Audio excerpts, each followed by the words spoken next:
I disagree, because Peter and Paul died probably maybe 3-5 years apart from each other.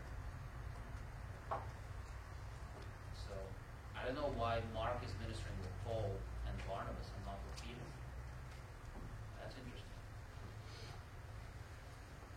This is a photograph of Apostle Peter at Vatican when he was establishing the St. Peter's Cathedral over there. He was the first. Yeah, he was. Did he bleeding in it? Yeah, he's bleeding a little bit. I guess he was lifting up a 2x4 and hit him over the head. Yeah, this is a picture from Vatican.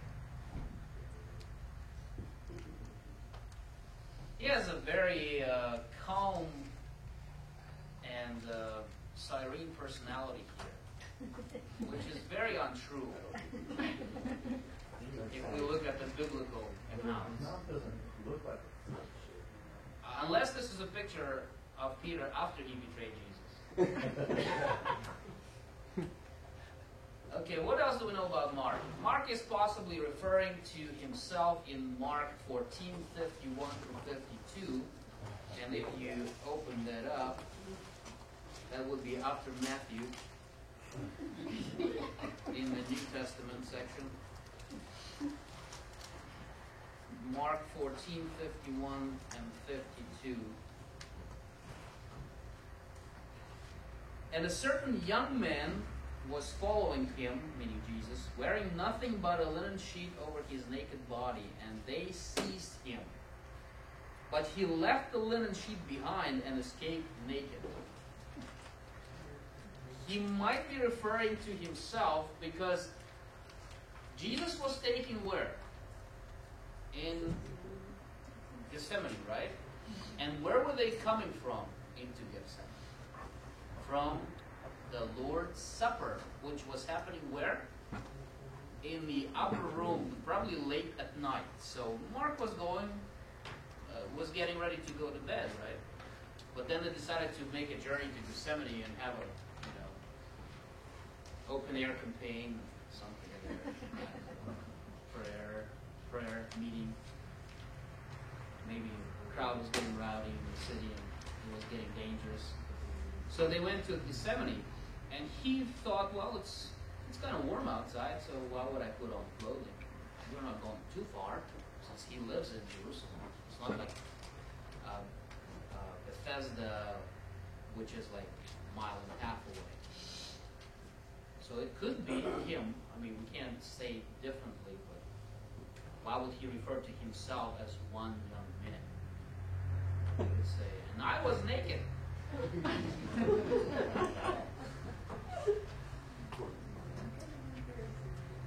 Yeah, it could have been embarrassing, yeah.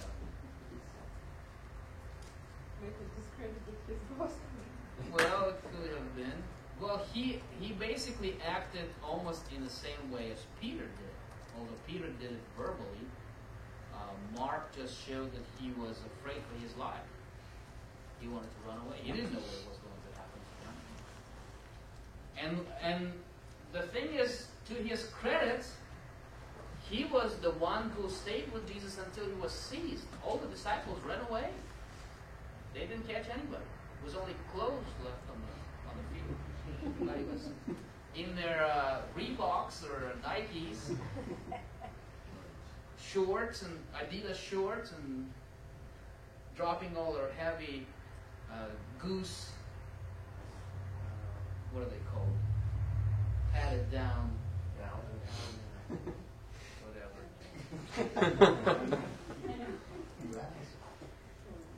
So another thing that we know about Mark, he was with Paul and Barnabas.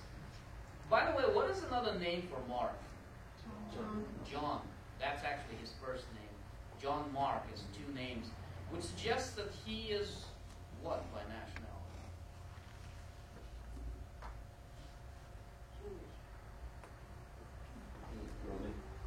Maybe, maybe not. Mark is not very usual Jewish name. No, I thought you said John Park. Huh? I thought you said John Park? Well, John is actually Jewish, But Mark is not. So it suggests that he was a child of a mixed union, of a Gentile and a Jew. Same was about Timothy, right? His father was a Gentile, his mother was a Jew. So we know a little information about him, just reading between the lines. And you see, he joined the first missionary journey, and then somehow he just said, you know what, Paul, I'm sick and tired of you nagging and telling me what to do. I know it better. I'm 16. 60, you know. Yes. Do you think if he was a child of a mixed union, do you think that may have been why he decided to go with Paul to the Gentiles rather than It could be. speak to the Jews? It could be.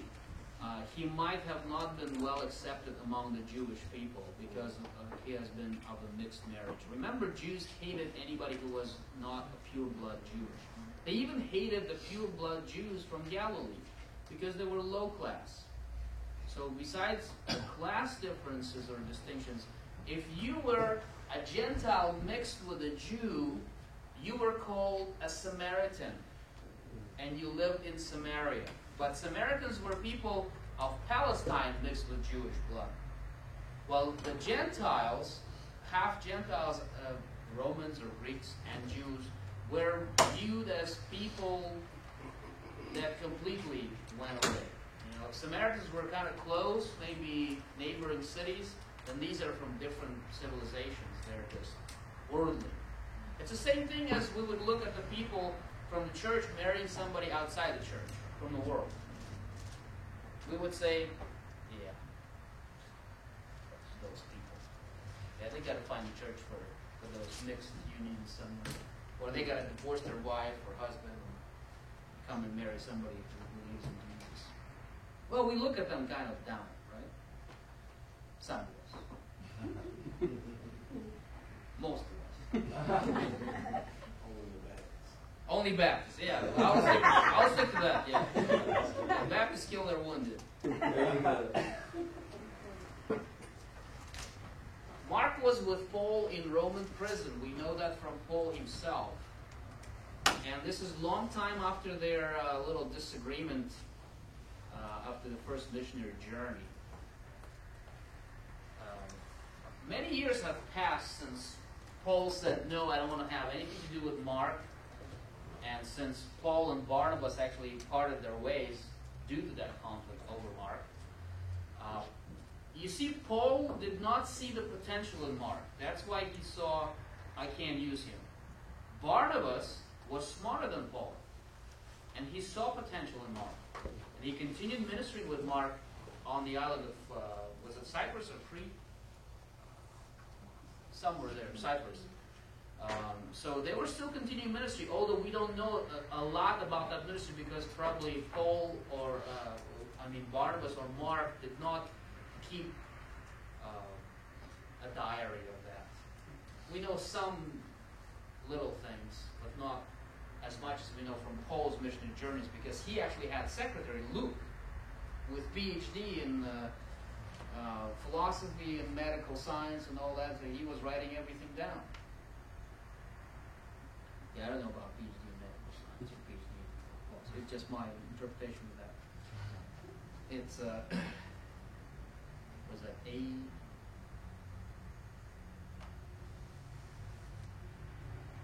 Never mind. Just trying to make up a new translation of the Bible.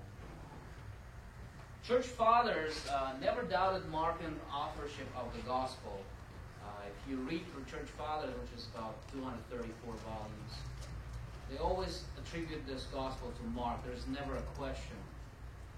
Some of the books in the Bible actually are questioned as far as their authorship is concerned. One of the examples is the book of Hebrews.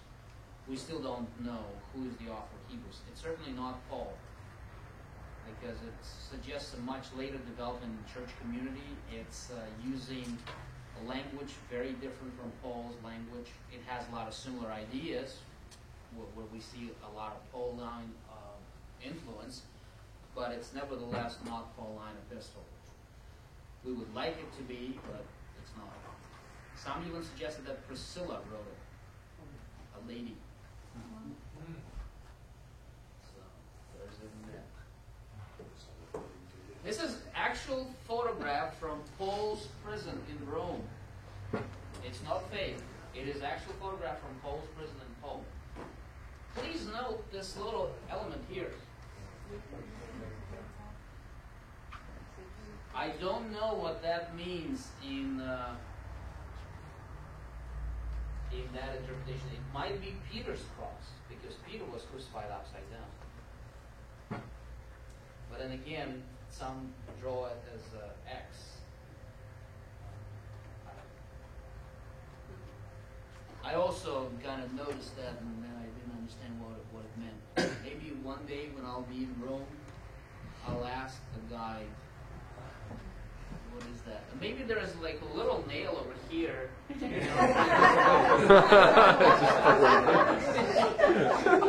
so like hotel numbers. I don't know. Who knows? It's good, you're right. I can't tell. Date of the book. The probable range for the date of writing of this gospel is between 55 and 65 AD. It's quite early. So it's only about 20 years after Jesus' ascension. Mark is probably no longer a little boy by that time. He's probably around 40, 45.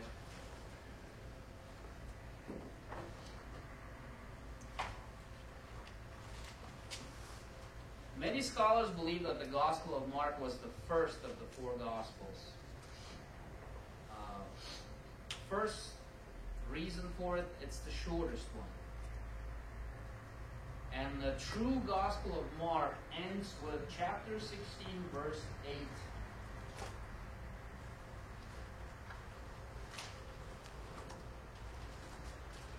Everything else is to be considered a baloney.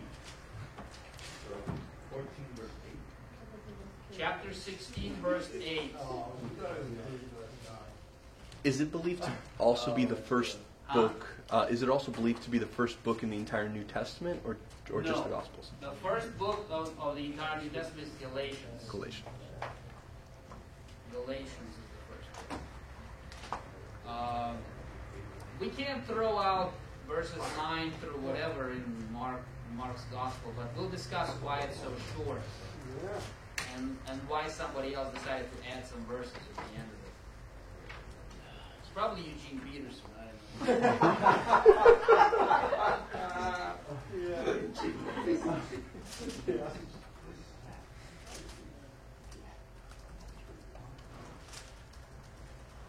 Mark was evidently directed to a Roman readership, and early tradition indicates that it is originated in Rome, the Gospel, meaning the Gospel.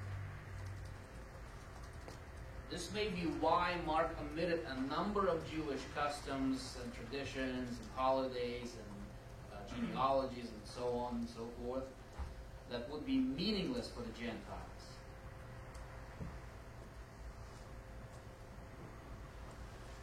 Remember, by that time, I think the letter of Romans is already written to the Romans by Paul. So it's a clear presentation of salvation. And probably that might be what prompted Mark to write the story of Jesus' life. Because these people reading about Jesus being the only way to salvation, and now they're saying, well, okay, I agree, but who is Jesus? I don't see it. Write something. Yes? How do these Gospels travel to the different church communities in the area? Since we're talking about Rome, you've got several hundred miles, I don't know, maybe 1,000 miles to get over to Jerusalem. And so how did the churches spread these Gospels around? Basically, if, let's say, Mark was writing the Gospel and somebody was there with Paul, or Mark himself would travel to another town, let's say